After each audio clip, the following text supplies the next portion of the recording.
Salve, galerinha, bem-vindos a mais um giro de notícias aqui do Cisterna. E hoje a gente vai ver que o Flávio Dino se torna relator de recurso do Bolsonaro no STF. E também que o Lula, mesmo um dia após a reeleição pela quinta vez do Putin, ainda não cumprimentou para evitar desgaste internacional. Além disso, a gente vai ver que Putin ganhou com 87% dos votos e fala até de terceira guerra mundial. Vamos entender o que está rolando? Além disso, também vamos falar sobre funcionários da Caixa que denunciam que o banco passa por privatização camuflada. E vamos ver como é que isso aí já aconteceu em outra grande estatal do Brasil. Quais foram os efeitos que houve, né, e como que eles pretendem implementar toda essa questão. Mas antes disso, não esquece de deixar seu like e se inscrever no canal para ajudar a gente a crescer. E se você quiser ajudar a engajar o vídeo aqui e quiser comentar qualquer coisa, comenta Epaminondas, beleza? Só para dar aquela impulsionada. Então vamos lá. O Flávio Dino ele se tornou relator do STF desse recurso do Bolsonaro. E qual recurso é? De qual caso? O Bolsonaro hoje tem tanta coisa que a gente precisa, né, ver qual que é. E na verdade é sobre uma multa de 70 mil. Não é inelegibilidade, não é tentativa de golpe, é uma multa de 70 mil sobre um vídeo que foi considerado propaganda irregular pelo TSE. E aí ele fazia críticas ao Lula e ele foi impulsionado pela coligação pelo bem do Brasil e não identificava que aquilo lá se tratava de propaganda eleitoral. Então, o Bolsonaro foi condenado, recorreu e agora está na mão do Dino. A questão que eu trouxe aqui é porque o Lindbergh Faria foi lá e fez uma postagem. Adivinha quem pegou o recurso do Bolsonaro no STF? Flávio Dino e tal. Não tem para onde Bolsonaro correr. E, cara, sinceramente, uma postagem dessa que descredibiliza demais o nosso judiciário. Porque parece que, assim, evidencia o caráter totalmente político e às vezes até parcial do que um juiz não deve ter. Então, aquilo lá chega na decisão do Flávio Dino, né? A gente sabe do histórico do Flávio Dino, mas eu acredito, assim, que é um desserviço fazer isso. Por quê? Porque isso aqui dá muita munição para a extrema-direita montar em cima sobre a parcialidade do STF, que o STF persegue Bolsonaro. Pois é, aqui ó, é de fato a verdadeira linha auxiliar do bolsonarismo, é isso aqui. Então, isso prejudica demais e esse tipo de postagem aqui é um desserviço. Beleza, agora vamos falar sobre o Lula, que ainda não cumprimentou o Putin pela reeleição. A tendência é o silêncio, porque o governo quer evitar mais desgaste internacional.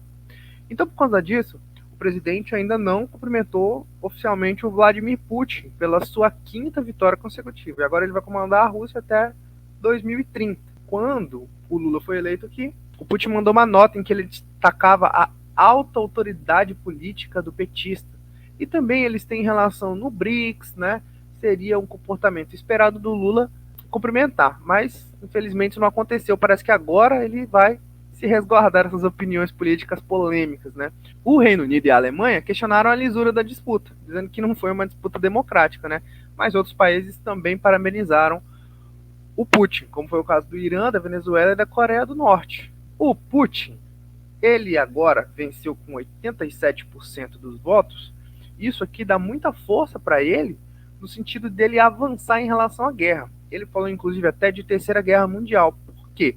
Porque a França estava ameaçando de mandar tropas para atuar dentro da Ucrânia. Ele disse numa entrevista aqui, inclusive, que as tropas dele já viram os soldados supostamente ucranianos falando francês e inglês. Então ele acha que isso aí já está acontecendo. E teve até um vazamento lá da Alemanha em que eles também falavam sobre isso. E ele fez um comentário que foi uma indireta para o Macron, porque o Macron falou talvez da possibilidade de enviar tropas francesas para a Ucrânia. E aí ele falou que justamente essa atitude de países ocidentais ficarem enviando tropas para a Ucrânia é que faz com que esse conflito coloque o mundo a um passo da Terceira Guerra Mundial. Então foi uma resposta assim meio velada, uma indireta não, uma direta na verdade para o Macron, que já estava cogitando essa possibilidade, né?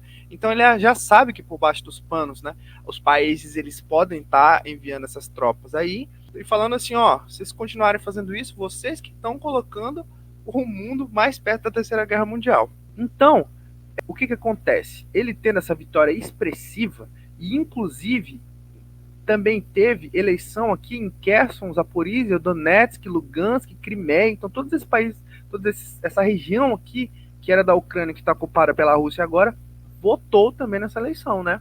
E o Putin também falou da criação de uma zona tampão para bloquear aqui. Então isso pressupõe um avanço dentro do território ucraniano para criar essa tal dessa zona tampão, né? E agora, com essa vitória expressiva, ele também tem outra possibilidade, que é a de chamar mais reservistas, né? Porque se ele fosse desaprovado, se ele tivesse uma eleição um pouco mais complicada, chamar reservistas podia pegar mal, né? E aí agora, ele estando com toda essa força política, ele tem essa possibilidade para poder avançar na guerra contra a Ucrânia. Tá, beleza?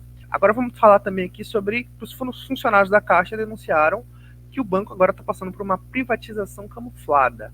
O que seria isso, né? Basicamente, o STF, sempre ele, né?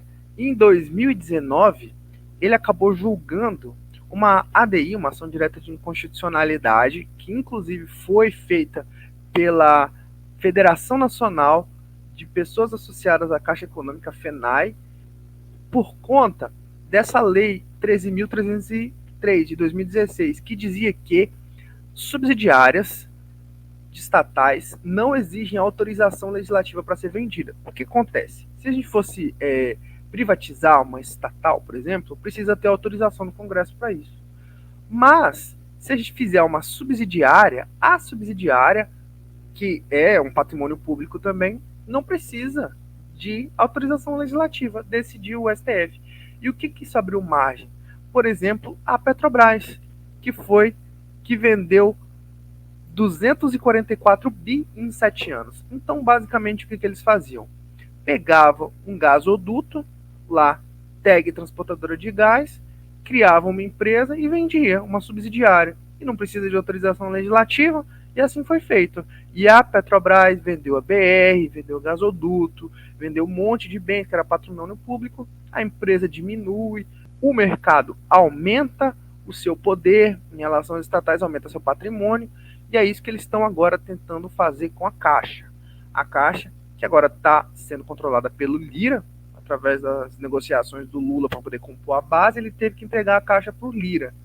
E aí, eles estão querendo criar subsidiárias, por exemplo, a Lotex, que é para apostas. Porque, por exemplo, no ano passado, a Caixa arrecadou cerca de 23 bilhões de apostas.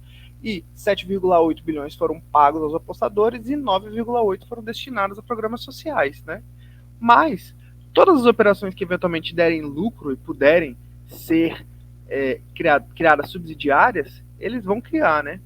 Então, a Caixa agora está passando por isso. Uma coisa que já aconteceu com a Petrobras, que já teve a anuência do STF, com o STF com tudo. Agora vamos ver se esses avanços vão continuar e se vai ter alguma reação do governo para poder impedir que essa operação prossiga e que a Caixa não sofra o mesmo desmontamento que ocorreu com a Petrobras. Denis, mas isso só aconteceu com a Petrobras e tal, né, por conta do governo Bolsonaro, por conta do Michel Temer. Foram eles que fizeram isso com a anuência do STF e tudo. E não, meu amigo, na verdade você está redondamente enganado. Porque quem começou tudo isso foi o governo Dilma.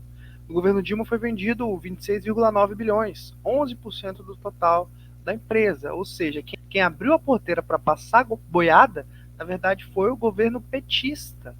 Então, por isso que eu tenho uma expectativa muito baixa de que esse novo governo petista agora vai fazer alguma coisa para impedir que esse projeto prossiga aqui no Brasil. Então, aguardando cenas dos próximos capítulos para a gente poder ver se esse avanço vai acontecer. E a minha expectativa é baixa, baixíssima, para falar a verdade, né? Então, galera, se você gostou do vídeo, não esquece de curtir, compartilhar, comentar aqui para dar aquela força no engajamento. Um forte abraço e até o próximo.